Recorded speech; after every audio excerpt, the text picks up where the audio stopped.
అదే కుటుంబంలో జరిగినటువంటి ఒక ఇన్సిడెంటు పార్టీకు అది సాహసం లేదు. It's a legal matter. Law will take its own course of action.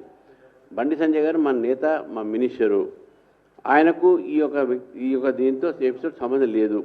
ఒకవేళ వాళ్ళ కుటుంబ సభ్యులు ఏమైనా ఇన్వాల్వ్ అయి ఉంటే that will be investigated by the police.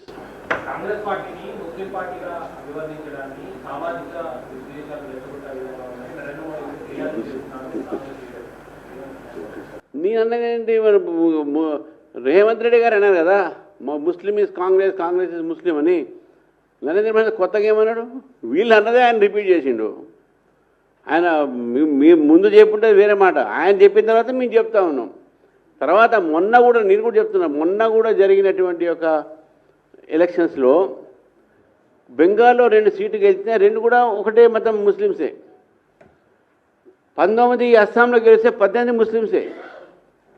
కేరళలో 31 మంది ముస్లిమ్సే. అంటే వాళ్ళు గెలవద్దు ముస్లిం కాదు, అంటే వాళ్ళు టికెట్లు ఇచ్చింది వాళ్ళకే, గెలిపించింది వాళ్ళకే. ఇది మనం గుర్తుపెట్టుకోవాలి. ఇక్కడ మాత్రం మేము టెంపుల్ కడతాం, అది కడతాం అంటున్నాడు. టెంపుల్ కట్టడానికి మాకేం అభ్యంతరం లేదు, కానీ దయచేసి టెంపుల్స్ కూలగొట్టకండి. ఆ కూలగొట్టంలో పట్టుకోండి మీరు. ముత్యాలమ్మ టెంపుల్ ఏమైందండి?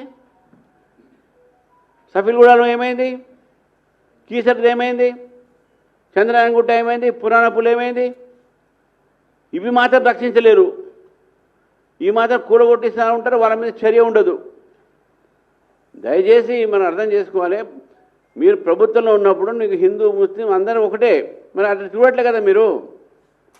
కాబట్టి డెఫినెట్గా భారతీయ జనతా పార్టీ భావించేది, Congress party is turning itself into Muslim League party. ఇది మన కళ్ళ ముందు కనబడుతున్నది.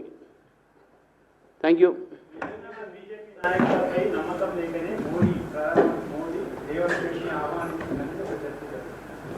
అంటే సోనియా గాంధీ, రాహుల్ గాంధీ, ప్రియాంక గాంధీ అందుకే వస్తున్నారు ఇడికి.